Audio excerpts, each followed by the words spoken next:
டைப்ஸ்கிரிப்ட்ல இருக்க இன்டர்ஃபேஸஸ் பத்தி பார்க்கலாம். இன்டர்ஃபேஸஸ் அப்படின்றது ஒரு ஆப்ஜெக்ட் ஓரியன்டட் ப்ரோக்ராமிங் கான்செப்ட் தான். அதாவது நம்ம ஊப்ஸ் கான்செப்ட் தான்.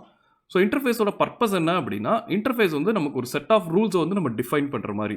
ஸோ எந்தெந்த கிளாஸோ இல்லை ஆப்ஜெக்டோ எது இந்த இன்டர்ஃபேஸ் யூஸ் பண்ணுதோ அதெல்லாம் வந்து நம்ம இன்டர்ஃபேஸில் என்ன கொடுத்துருக்கோமோ அந்த வேல்யூஸ்லாம் வந்து இம்ப்ளிமெண்ட் பண்ணணும். ஸோ இதை நான் ப்ரோக்ராம் நம்ம பண்ணும்போது உங்களுக்கு இன்னும் நல்லா புரியும். நான் இப்போ ஒரு இன்டர்ஃபேஸ் வந்து கிரியேட் பண்ணுறேன். ஸோ இப்போ இன்டர்ஃபேஸ் எப்பயுமே நம்ம இன்டர்ஃபேஸ்ன்ற கீவேர்ட் கொடுத்தா இன்டர்ஃபேஸ் கிரியேட் பண்ணுவோம். ஸோ இப்போ யூசர்னு ஒரு இன்டர்ஃபேஸ் கிரியேட் பண்ணுறேன். இப்போ பார்த்தீங்கன்னா நம்ம எப்பயுமே ஃபர்ஸ்ட் லெட்டர் வந்து கேபிட்டல் லெட்டர் வச்சு தான் இன்டர்ஃபேஸ் வந்து கிரியேட் பண்ணுவோம். இப்போ நான் யூசர் அப்படின்னு கொடுத்துருக்கேன். இப்போ அந்த யூசர் இன்டர்ஃபேஸில் நேம் கொடுக்குறேன்.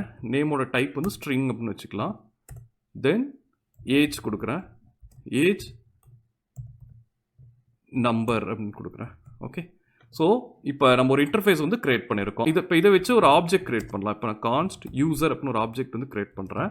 கிரியேட் பண்ணும்போது நம்ம வந்து என்ன பண்ணுறோம், இந்த இன்டர்ஃபேஸ் வந்து இம்ப்ளிமெண்ட் பண்ணுறோம். இதை இம்ப்ளிமெண்ட் பண்ணுறப்போ என்ன ஆகும் அப்படின்னா, இப்போது நான் அதை கிரியேட் பண்ணோன்னே பாருங்களேன். ஸோ இப்போ நான் ஹவர் பண்ணும்போது இப்போ empty object is missing the following properties from type user name age அப்படின்னு வருதுல்ல. ஸோ நம்ம நேம் ஏஜ் வந்து கண்டிப்பாக வந்து இம்ப்ளிமெண்ட் பண்ணணும் அப்படின்னு வருது. ஸோ இப்போ நான் நேம் கொடுக்குறேன். ஸோ நேம் டெஸ்ட் அப்படின்னு கொடுக்குறேன். தென் ஏஜ் வந்து 40 அப்படின்னு கொடுக்குறேன். ஸோ இப்படி தான் வந்து இன்டர்ஃபேஸ் ஒர்க் ஆகும். நம்ம இன்டர்ஃபேஸில் இந்த ரூல்ஸ் வந்து டிஃபைன் பண்ணியிருக்கோம். நேம் ஏஜ் யூசர்ன்ற இன்டர்ஃபேஸ் யூஸ் பண்ணுற எல்லா ஆப்ஜெக்ட்ஸுமே கண்டிப்பாக நேம் அண்ட் ஏஜ் வந்து யூஸ் பண்ணணும் அப்படின்னு சொல்லியிருக்கோம். ஸோ நம்ம அதை வச்சு கிரியேட் பண்ணுறப்போ அது ரெண்டும் வந்து மேண்டேட்ரி ஃபீல்ட்ஸ் மாதிரின்னு வச்சுக்கோங்களேன். ஸோ கண்டிப்பாக வந்து அதுக்கு வேல்யூஸ் நம்ம அதை இம்ப்ளிமெண்ட் பண்ணால் தான் வந்து ஒர்க் ஆகும். ஸோ இப்போது இது எப்படி நம்ம ப்ராப்பர்ட்டிஸ் வச்சு கிரியேட் பண்ணியிருக்கோமோ அதே மாதிரி ஃபங்க்ஷனுக்கும் நம்ம இன்டர்ஃபேஸ் கிரியேட் பண்ணலாம். இப்போது நான் ஒரு இன்டர்ஃபேஸ் கிரியேட் பண்ணுறேன். ஃபங்க்ஷன் வச்சு ஸோ இன்டர்ஃபேஸ் அப்படின்னு கொடுக்கணும். ஸோ இன்டர்ஃபேஸ் கீவேர்ட் கொடுத்துட்டு நான் இது வந்து ஃபங்க்ஷன் அப்படின்னே வச்சுக்கிறேன். இப்போ சும்மா நம்ம அண்டர்ஸ்டாண்டிங்காக. ஸோ ஃபங்க்ஷன் கொடுத்துட்டு இப்போது நான் ஒரு சிக்னேச்சர் வந்து ஃபங்க்ஷன் சிக்னேச்சர் கிரியேட் பண்ணுறேன். நம்ம ப்ரீவியஸ் வீடியோஸில் பார்த்தோம்ல, ஃபங்க்ஷன்ஸ் வீடியோவில் பார்த்தோம்ல ஃபங்க்ஷன் சிக்னேச்சர் எப்படி யூஸ் பண்ணுறது அப்படின்னு. நான் அதே மாதிரி ஒரு ஃபங்க்ஷன் சிக்னேச்சர் வந்து கிரியேட் பண்ணுறேன். ஸோ எக்ஸ்னு ஒரு பெராம் இருக்கணும், அது வந்து நம்பர் டைப். அதே மாதிரி ஒய் பெராம், அது வந்து நம்பர் டைப் அப்படின்னு கொடுத்துருக்கோம். அதே மாதிரி ரிட்டர்ன் டைப் அப்படின்னா நம்பர் அப்படின்னு வச்சுக்கலாம். ஸோ இப்போ இந்த இன்டர்ஃபேஸ் பாருங்களேன், இந்த இன்டர்ஃபேஸ் யூஸ் பண்ணி நம்ம பேசிக்காக இருக்க மேத்தமெட்டிக்கல் ஆப்ரேஷன்ஸ்க்குலாம் வந்து யூஸ் பண்ணலாம். இப்போ அடிஷன், சப்ட்ராக்ஷன், மல்டிப்ளை, டிவிஷன் இந்த மாதிரி ஃபங்க்ஷன்ஸ்லாம் இருக்குல்ல. ஸோ இதெல்லாம் யூஸ் பண்ணுறோம் அப்படின்னா கண்டிப்பாக 2 பெராம்ஸ் வந்து நம்ம மினிமம் 2 பெராம்ஸ் வந்து இன்புட்டாக வாங்கணும்ல. ஸோ அந்த 2 பெராம்ஸும் நம்பராக இருக்கணும். ரிட்டர்னும் வந்து நம்ம ரிசல்ட் வந்து ஒரு நம்பராக தானே இருக்கும். ஸோ அதுக்கேற்ற மாதிரி நம்ம ஒரு இன்டர்ஃபேஸ் வந்து கிரியேட் பண்ணியிருக்கோம். இப்போ இதை வச்சு நான் இம்ப்ளிமெண்ட் பண்ணுறேன்னு வச்சுக்கோங்க. இப்போ ஆட் வந்து இம்ப்ளிமெண்ட் பண்ணுறேன் அப்படின்னா லெட் ஆட். இப்போ நான் அந்த ஃபங்க்ஷன் இன்டர்ஃபேஸ் வந்து யூஸ் பண்ண போகிறேன். ஸோ ஃபங்க்ஷன் இன்டர்ஃபேஸ் யூஸ் பண்ணுறோம் அப்படின்னாலே இப்போ நமக்கு வந்து கண்டிப்பாக இப்போ பார்த்தீங்கன்னா சிக்னேச்சர் வந்து வருதுல, ஒரு எக்ஸ்னு ஒரு நம்பர் இருக்கணும், ஒய் நம்பர் டைப்பில் 2 இருக்கணும் அப்படின்னு வருதுல. ஸோ அது மாதிரி இப்போ நம்ம யூஸ் பண்ண போகிறோம். ஸோ P1 நம்பர் அப்படின்னு கொடுத்துக்கிறேன். பேராமீட்டர் 2 அதுவும் நம்பர் அப்படின்னு கொடுத்துக்கிறேன். ஸோ இப்போது நம்ம ரிட்டர்னில் பார்த்தீங்கன்னா அதே தான் P1 + P2 அப்படின்னு கொடுத்துக்கிறேன். ஸோ இப்போ நம்ம இம்ப்ளிமெண்டேஷன் பாருங்கள். இந்த ஃபங்க்ஷன் இம்ப்ளிமெண்டேஷன் வந்து நம்ம ஃபங்க்ஷன் இன்டர்ஃபேஸில் என்ன சிக்னேச்சர் கொடுத்துருக்கோமோ அதே இதை வந்து இங்கே இம்ப்ளிமெண்ட் பண்ணியிருக்கோம். ஓகே. ஸோ இன்டர்ஃபேஸஸ் வந்து இது மாதிரி தான் ஒர்க் ஆகும். இப்போ இன்டர்ஃபேஸ் வந்து நம்ம எக்ஸ்டெண்டும் பண்ண முடியும். எப்படி நம்ம கிளாஸஸ்லாம் எக்ஸ்டெண்ட் பண்ணுவோம்ல, கிளாஸஸ் பற்றி நம்ம அப்கமிங் வீடியோஸில் பார்ப்போம். பட் கிளாஸஸ் எப்படி எக்ஸ்டெண்ட் பண்ணுவோமோ அதே மாதிரி இன்டர்ஃபேஸ் வந்து எக்ஸ்டெண்ட் பண்ண முடியும். இப்போது நான் இன்னொரு இன்டர்ஃபேஸ் கிரியேட் பண்ணுறேன். ஸோ நம்ம யூசர்னு ஆல்ரெடி ஒன்று கிரியேட் பண்ணியிருக்கோம், அதை எக்ஸ்டெண்ட் பண்ணலாம். இந்த இன்டர்ஃபேஸில் போயிட்டு நான் எம்ப்ளாயி அப்படின்னு கொடுத்துட்றேன். இதை இப்போ நம்ம என்ன பண்ண போகிறோம்னா இதை எக்ஸ்டெண்ட் பண்ண போகிறோம். நம்ம யூசர்னு ஆல்ரெடி ஒரு இன்டர்ஃபேஸ் கிரியேட் பண்ணியிருக்கோம்ல, ஸோ அதை வந்து எக்ஸ்டெண்ட் பண்ணிக்கலாம். அதை எக்ஸ்டெண்ட் பண்ணலாம்.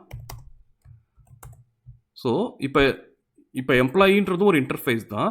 அது வந்து நம்ம யூசரை வந்து எக்ஸ்டெண்ட் பண்ணுது. ஸோ நம்ம எக்ஸ்டெண்ட் பண்ணுறோம் அப்படின்னா இப்போ இந்த ப்ராப்பர்ட்டிலாம் இங்கேயும் அப்ளிகபிள் ஆகிடும்ல, நேம் ஏஜ் அதெல்லாம் வந்து யூஸ் பண்ணுறோம், அதெல்லாம் இங்கேயும் அப்ளிகபிள் ஆகிடும்ல. நான் இங்கே போயிட்டு எம்ப்ளாயி ஐடி அப்படின்னு கிரியேட் பண்ணலாம். ஸோ எம்ப்ளாயி ஐடி நம்பர் அப்படின்னு கொடுத்துட்றேன். ஓகே. ஸோ இப்போ நெக்ஸ்ட் எந்த ஆப்ஜெக்ட் வந்து இப்போது எம்ப்ளாயி வந்து இம்ப்ளிமெண்ட் பண்ணுதோ அது வந்து 3 ப்ராப்பர்ட்டிஸும் கண்டிப்பாக இருக்கணும். நேம், ஏஜ், எம்ப்ளாயி ஐடி, இது 3மே இருக்கணும். ஸோ இப்போ இதை வச்சு கிரியேட் பண்ணலாம், ஆப்ஜெக்ட் கிரியேட் பண்ணலாம். கான்ஸ்ட் எம்ப்ளாயி அப்படின்னு கொடுக்குறேன். ஸோ இப்போ எம்ப்ளாயி வந்து நம்ம டைப் வந்து எம்ப்ளாயி அப்படின்னு கொடுக்குறோம். இந்த இன்டர்ஃபேஸ் வந்து யூஸ் பண்ணுறோம். ஸோ அதை யூஸ் பண்ணுறப்போ பார்த்தீங்கன்னா இப்போது இது இம்ப்ளிமெண்ட் பண்ணுறதுக்கு முன்னாடி பாருங்கள், இங்கே பார்த்து இப்போ ஹவர் பண்ணனா தெரியும். நம்ம இப்போ எம்டி ஆப்ஜெக்ட்னு வருது. Empty object is missing the following property types அப்படின்னு வருது. Employee ID, name, age. So இப்போ மூணுமே இம்ப்ளிமெண்ட் பண்ணணும். ஏன்னா வந்து நம்ம இன்டர்ஃபேஸில் வந்து அந்த கண்டிஷன்ஸ் வந்து கொடுத்துருக்கோம். ஸோ இப்போ நேம் ஜான் கொடுக்குறேன். தென் ஏஜ் 30 அப்படின்னு கொடுக்கலாம். ஐடி 100 அப்படின்னு கொடுக்குறேன். சாரி, நான் இங்கே எம்ப்ளாயி ஐடின்னு கொடுக்கணும். சேஞ்ச் பண்ணிக்கிறேன். ஸோ எம்ப்ளாயி ஐடி 100 அப்படின்னு கொடுக்குறேன். ஸோ இப்போ பார்த்தீங்கன்னா இப்போது நம்ம வந்து இந்த இன்டர்ஃபேஸ் எம்ப்ளாயின்ற இன்டர்ஃபேஸ் வந்து யூஸ் பண்ணுறோம். இந்த இன்டர்ஃபேஸ் பார்த்தீங்கன்னா யூசர்ன்ற இன்டர்ஃபேஸை எக்ஸ்டெண்ட் பண்ணி இதை கிரியேட் பண்ணியிருக்கோம். ஸோ பார்த்தீங்கன்னா இந்த இம்ப்ளிமெண்டேஷன்ஸ்லாம் பார்த்தீங்கன்னா நம்ம ஏற்கனவே டைப் லேயர்ஸ் பார்த்தோம்ல, டைப் லேயர்ஸும் இன்டர்ஃபேஸும் கொஞ்சம் சிமிலராக இருக்க மாதிரி இருக்கும். அதாவது இந்த சின்டாக்சஸ் எல்லாம். ஆனால் வந்து அது ரெண்டுக்கும் ஒரு பேசிக் டிஃப்ரென்ஸ் இருக்குது. என்னென்னா வந்து எப்பயுமே வந்து ஆப்ஜெக்டோட மட்டும்தான் இன்டர்ஃபேஸ் வந்து ஒர்க் ஆகும். நான் இங்கே வந்து மார்க் பண்ணிக்கிறேன்.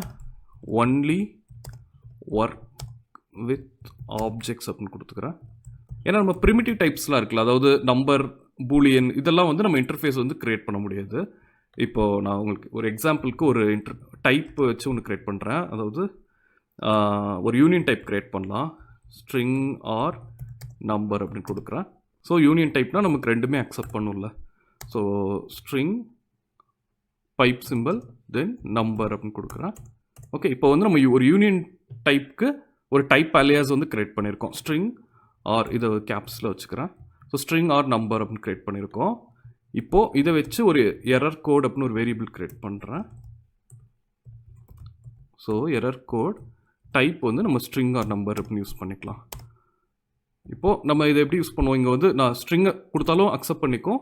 அதே மாதிரி நான் போயிட்டு எரர் கோடுக்கு நம்பர் கொடுத்தாலும் அக்செப்ட் பண்ணிக்கும்ல. ஸோ இப்போ வந்து டைப் வந்து கிரியேட் பண்ணியிருக்கேன்.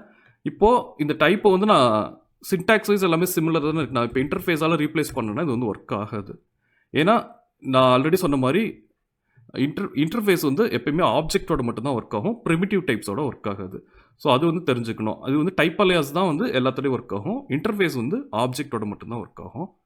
ஓகே, ஸோ இந்த வீடியோவில் ஏதாவது டவுட்ஸ் இருந்தால் எனக்கு கமெண்ட் செக்ஷனில் ஆட் பண்ணுங்கள். நான் உங்களுக்கு கிளாரிஃபை பண்ணுறேன். தேங்க்யூ.